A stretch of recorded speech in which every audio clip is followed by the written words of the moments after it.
जीवन को अपनी सर्वोच्च ऊंचाई पर ले जाने का ये गोल्डन चांस हम सबको मिला है कि ये आए तो सभी एक तरह से ही थे। एक ही तरह का बैकग्राउंड है, कहीं ना कहीं उतनी ही गिनती की सांसें सबके पास हैं, लेकिन यहाँ से जाएंगे एक तरह से नहीं जाएंगे। आए थे एक बेसिक गुणों के साथ यहाँ पर, लेकिन अब जो कर रहे हैं ये बहुत ऊंचाई पर जाने के लिए कर रहे हैं। यात्रा तो अपने भीतर हो रही है, लेकिन ऊंचाई परमात्मा तक हासिल हो रही है। लगता ऐसा है कि जैसे हम संसार के हिसाब से फना होते जा रहे हैं, फिनिश होते जा रहे हैं, संसार में बहुत ज्यादा फैल नहीं रहे, अपने अंदर सिमट रहे हैं। पर ये सिमटाव जो है वास्तव में खिलावट की तरफ लेकर जा रहा है। मिटा दे अपनी हस्ती को अगर कुछ मर्तबा चाहे। मर्तबा मतलब अगर कुछ बनना चाहता है तो अपनी हस्ती को मिटा दे, कि दाना खाक में मिलकर गुले गुलजार होता है। बीज जो है खाक यानी मिट्टी में मिलकर गुले गुलजार होता है, खिल जाता है। छोटा सा कोई बीज ले लो, किसी भी चीज का, नीम का बीज ले लो, आम का बीज ले लो, है तो इतना सही। जब वो जाता है पता नहीं चलता। अपनी हस्ती को उसने मिटा दिया, समाप्त कर दिया। लेकिन जब वो खिला, आम का बीज डालो ना, कुछ कुछ हफ्ते तक पता ही नहीं चलता कहाँ गया। ऐसे ही कोई ऐसे पेड़ भी होते हैं, अपने आसाम साइड में ऐसे पेड़ होते हैं, 6 6 महीने तक पता नहीं चलता। ऐसे पेड़ भी होते हैं, साल भर भी नहीं पता चलता कि यहाँ कोई बीज डाला गया था। गुम हो जाते हैं, खत्म हो जाते हैं, दुनिया के लिए एकदम गायब हो जाते हैं कि यहाँ कुछ डाला भी था। वो तो जब वो कर क्या रहे होते हैं, जब वो पहली बार उभरना शुरू करते हैं, बाहर निकलती हैं, उनका अस्तित्व जमीन पर आता है। फिर वो जो बढ़ना शुरू करते हैं तो इतनी तेजी से ऐसे जुम जुम जुम करके बढ़ जाते हैं। लोग कहते हैं कि मतलब ये कैसे हो गया। लोग उस तमाशे को देखते हैं, जब आप दुनिया के सामने प्रकट होते हो, लोग आपका वो वाला फॉर्म देखते हैं। जब आप अपने आप को मिटा रहे थे, जब आप अपने आप को खपा रहे थे, जब आप अपने आप पर मेहनत कर रहे थे, वो किसी को याद नहीं रहता। वैसे पेड़ मैं जो बता रहा हूँ, जिनकी बात कर रहा हूँ, आसाम साइड में होते हैं, बहुत ऊंचे 110 10 फीट ऐसे चले जाते हैं, और कुछ कुछ हफ्तों के अंदर पहुंच जाते हैं, 100 100 100 फीट पहुंच जाते हैं कुछ हफ्तों के अंदर। तो वो कर क्या रहा था पिछले 6 महीने में, जो जमीन के अंदर गड़ा पड़ा था, वो क्या कर रहा था? वो अपने ऊपर मेहनत कर रहा था, अपनी जड़ें गहरी कर रहा था, अपने आप को भीतर से स्ट्रोंग कर रहा था, मजबूत बना रहा था। जब इतना फाउंडेशन उसने बना लिया, जब इतना पावरफुल फाउंडेशन उसने बना लिया, उसके बाद फिर वो ऊपर की ओर उठना शुरू हुआ। याद रखना, संसार में जिसको फेमस होना हो, जिसने ऊंचाइयां हासिल करनी हो, जिसको दुनिया के सामने एकदम खिलकर सामने आना हो, उसको पहले अपने आप को मिटाना पड़ता है, अपने आप को रगड़ना पड़ता है, अपने आप को पूरा, अपनी हस्ती को मिटा देना पड़ता है। आप जो मेहनत करते हो उस समय किसी को कुछ नहीं दिखता, लेकिन जब दुनिया के सामने प्रकट होते हो, जब दुनिया वाह वाह कर उठती है कि क्या बात है, तो वो जो क्या बात है वाली स्थिति तक पहुंचने के लिए आपको अपने ऊपर हार्डवर्क करना पड़ता है। इसका कोई शॉर्टकट नहीं है, इसका कोई आसान तरीका नहीं है। आपको कर क्या रहे हैं हम अपने भीतर उतर रहे हैं, अपने ही भीतर उतरकर अपने ही चक्रों पर मेहनत कर रहे हैं। और ये चक्र क्या हमें क्या कर रहे हैं? एक एक चक्र हमारे अंदर चेतना का वो महाकेंद्र है, जहां पर हमारी अनंत शक्तियां अटकी हुई हैं। ये शक्तियां, पहले हम अपना उसी उन्हीं शक्तियों को एक एक करके एक्टिवेट करते हैं। जैसे उदाहरण के लिए रूट चक्र, आपको पता होना चाहिए, हनुमान जी ने इसी रूट चक्र पर काबू करके, कंट्रोल करके सभी समस्त सिद्धियां पाई। समस्त सिद्धियां, इसमें 8 तरह की सिद्धियां होती हैं। सिर्फ आपको याद दिला रहा हूं। अणिमा, लघुमा, ये सिद्धियां होती हैं। इसका नाम का मतलब क्या होता है? इसका मतलब होता है अपने आप को छोटा कर लेना, आकार में बड़ा कर लेना, एक जगह से दूसरी जगह बिना उसके शरीर के ट्रांसफर हो जाना, उड़ने की सिद्धि पा लेना, ये सिद्धियां होती हैं हमारे ही भीतर। कोई ये बने बनाए भगवान पैदा नहीं होते, भगवान बनते हैं यहाँ आकर।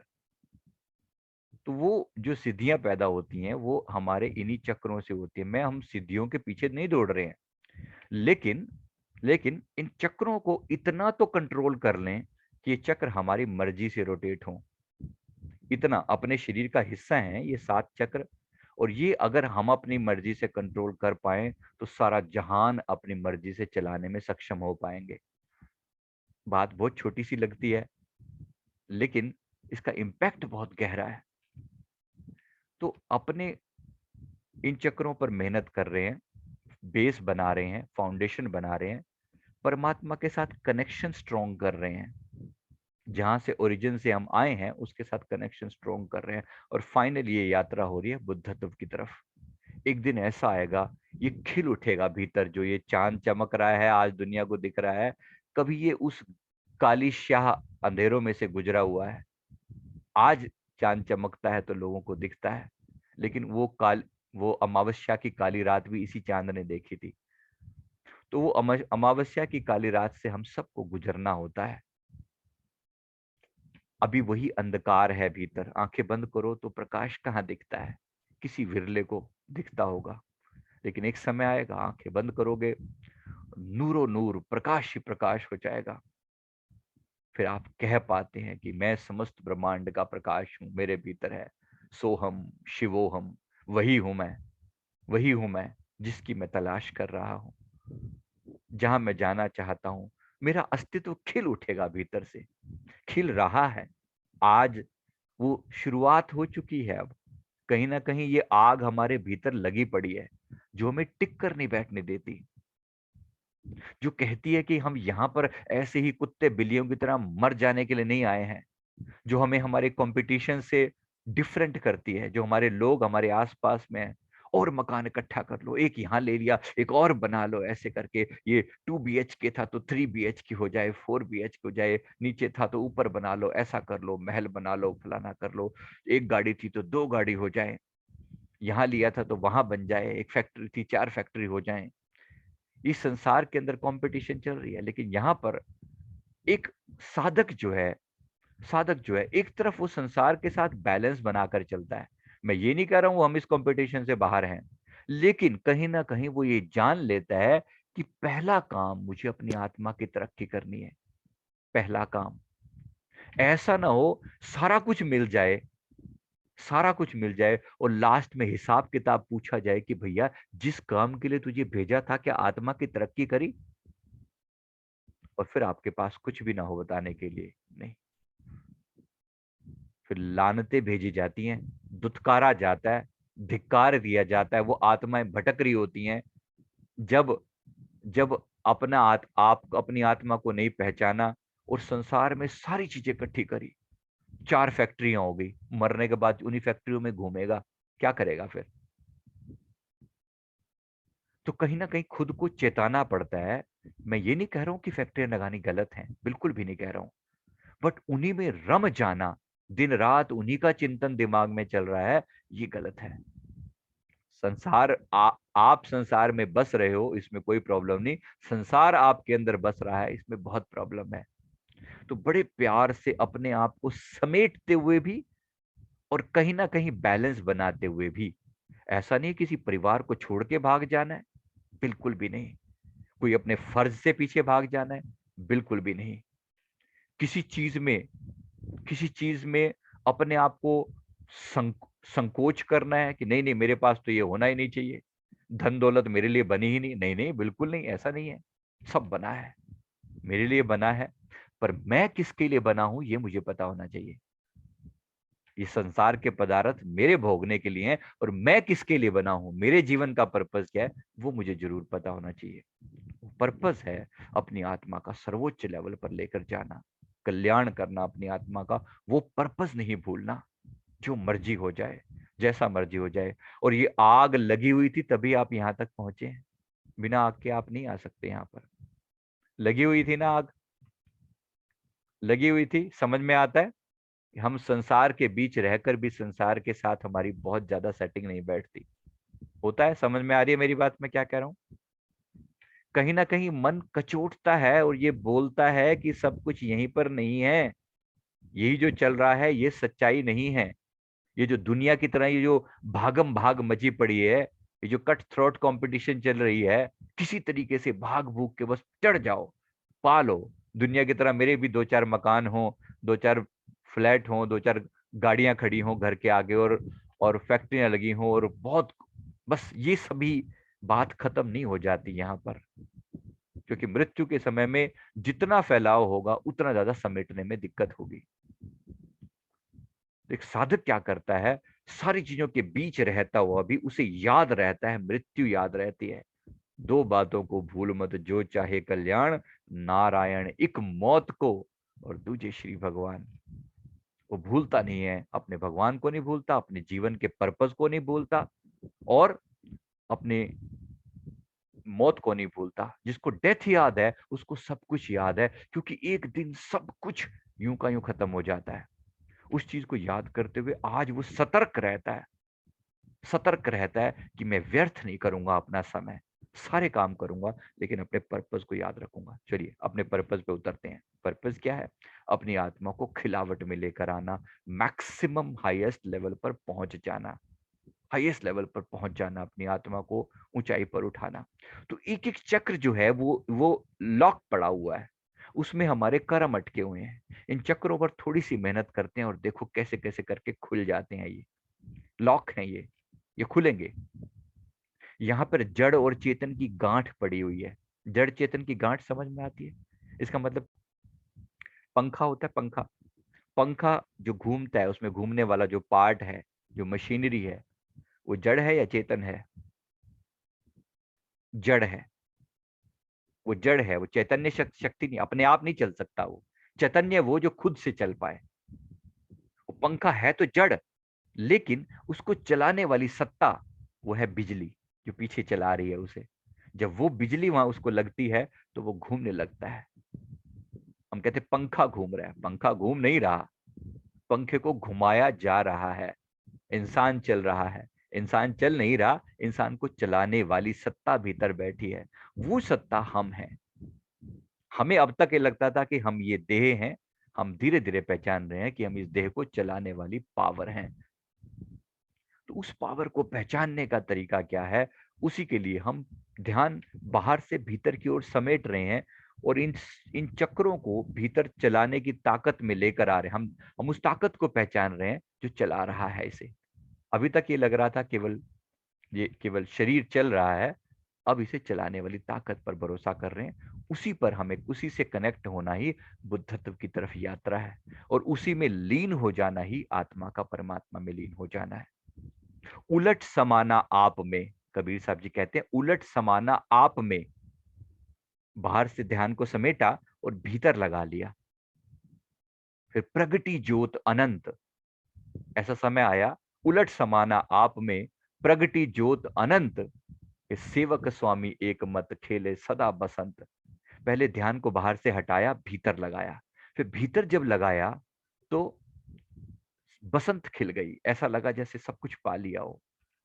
उलट समाना आप में, खुद से खुद में समा गया। तो पहले ध्यान को बाहर से हटाकर भीतर लगाओ, और फिर एक एक चक्र को फील करो, अपनी मर्जी से रोटेट करो। ये चक्र क्या है? ये चक्र ऐसे ही रोटेशन जैसे डिस्क है, जैसे मैंने पंखे का उदाहरण दिया, घूमने वाली डिस्क है, लेकिन अपने आप नहीं घूमता, वो घुमाना पड़ता है। इसको घुमा लिया, सारे गुण कंट्रोल में आ गए। रूट चक्र के कंट्रोल में कौन कौन से गुण हैं? रूट चक्र के कंट्रोल में है आपका सर्वाइवल, आपकी करेज, हिम्मत, ताकत, पावर, एक्टिवनेस। ये रूट में है। अगर ये नहीं होगा तो आपका रूट अगर गड़बड़ हुआ तो आपके अंदर हिम्मत नहीं होगी, करेज नहीं होगा, डामाडोल रहेंगे बार बार, और आपका कहीं ना कहीं इम्बैलेंस बना रहेगा। आप संसार के अंदर बुरी तरह से फंसे रहेंगे। जिनका रूट कंट्रोल में नहीं आता वो आलसी हो जाते हैं, एक्टिव नहीं होते। जिसका रूट ठीक हो गया वो एक्टिव हो जाएगा, एनर्जेटिक होएगा। फिर सैक्रल चक्र, स्वादिष्ठान चक्र। स्वादिष्ठान चक्र जो है वो नाभि से 3 इंच नीचे, वो जो चक्र है वो क्रिएटिविटी का चक्र है। क्रिएट करता है चीजों को, वो आपके अंदर जो उत्साह पैदा करता है, जो जीवन की ललक पैदा करता है, जीने की इच्छा पैदा करता है, जीवेशना पैदा करता है, वो सैक्रल चक्र जीवन में वो उत्साह भर देता है, आग भर देता है। माफ करना, इसी चीज को लोग सेक्सुअलिटी से भी जोड़ते हैं। है ये चक्र, उसको भी कंट्रोल करता है, लेकिन मेन जो मकसद है जीवन में उत्साह पैदा करना, जोश पैदा करना, तो उसको भी एक्टिव करना है, पॉजिटिवली एक्टिव करना है। ध्यान नेगेटिव चीजों से हटकर पॉजिटिव में आ जाए, काम वासना से हटकर राम में बदल जाए। ये सैक्रल चक्र को एक्टिव करने का मतलब। मणिपुर चक्र, नाभि के से 2 इंच ऊपर, ये चक्र है आपके पद, यश, धन, मान सम्मान, कॉन्फिडेंस, विल पावर दिलवाने का। इस पर एक्टिवेट किया, इस पर मेहनत करी, थोड़ी सी एक्टिवेट हो जाएगा और ये आपकी विल पावर को स्ट्रांग बना देगा, पावरफुल बना देगा। जो जो तरह तरह की मन के अंदर डर लगता है, फियर होते हैं, फोबियाज होते हैं, सब समाप्त हो जाएंगे। फिर इसके बाद हृदय चक्र आता है। हृदय चक्र चेस्ट के सेंटर में ग्रीन कलर का ऊर्जा का भंडार है। ये जब एक्टिवेट होता है तो ये आपके अंदर प्रेम पैदा करता है, यूनिवर्सल लव, सेवा का भाव पैदा करता है। वो कहता है कि मैं केवल अपने लिए नहीं बना, मुझे दूसरों के लिए भी बहुत कुछ करना है। अपने लिए जिए तो क्या जिए, तो जिए दिल जमाने के लिए, ये हृदय चक्र बोलता है। तो इस हृदय चक्र को बैलेंस करना है। ये बैलेंस नहीं होगा तो गुस्सा आएगा, ये बैलेंस नहीं होगा तो दुनिया के साथ अंडरस्टैंडिंग में प्रॉब्लम होगी, रिश्ते निभाने में दिक्कत आएगी। इसको बैलेंस करना है, संसार के बीच में रहते हुए परफेक्टली ऊपर की ओर यात्रा भी करनी है। फिर इसके ऊपर आया थ्रॉट चक्र। थ्रॉट चक्र है ज्ञान का, कम्युनिकेशन का, कनेक्ट करने का, अपनी भाषा को एक्सप्रेस कर पाने का, अपनी वाणी बोल पाने का, ज्ञान जानने का चक्र है। ये चक्र एक्टिवेट हुआ तो ज्ञान पैदा होने लगा, अपने भीतर से स्वतः ज्ञान आने लगेगा। अभी भी एक्टिव है आप में से अनेक लोगों का, ऐसा नहीं है कि एक्टिव नहीं है। तो बहुत कुछ है, बहुत कुछ अभी हम करेंगे। फिर इससे ऊपर आया ध्यान चक्र, आज्ञा चक्र। यहाँ अपने इष्ट गुरु भगवान और जन्मों जन्मों के पड़े हुए संस्कार वो यहाँ पड़े हैं। इस पर हमारी सबसे ज्यादा मेहनत है, इसीलिए इस क्लास का नाम थर्ड आई एक्टिवेशन है, क्योंकि यहाँ सबसे ज्यादा हार्डवर्क करना पड़ता है। लेकिन नीचे से शुरुआत करनी ही पड़ती है, उसके बिना यहाँ तक आपकी एनर्जी पहुंच नहीं पाती, फाउंडेशन नहीं बन पाती। इसलिए नीचे से धीरे धीरे यात्रा लेकर आते हैं यहाँ तक। फिर उसके बाद है क्राउन। क्राउन है परमात्मा की ब्लेसिंग्स, बड़ों की ब्लेसिंग, गुरुजनों की ब्लेसिंग। फिर हम ऊपर की यात्रा करते हैं। आइए इस यात्रा की शुरुआत करते हैं। एक एक चक्र पर मेहनत करेंगे, एक एक चक्र को अपनी मर्जी से, अपनी ताकत से घुमाएंगे, अपनी पावर से घुमाएंगे। और फिर देखो किस तरीके से आप रिजल्ट निकलता है अपने भीतर। हर चक्र का बीज मंत्र है, बीज मंत्र की चैंटिंग करना और उस चक्र को घुमाने का प्रयास करना। राइट, आइए ये यात्रा शुरू करते हैं।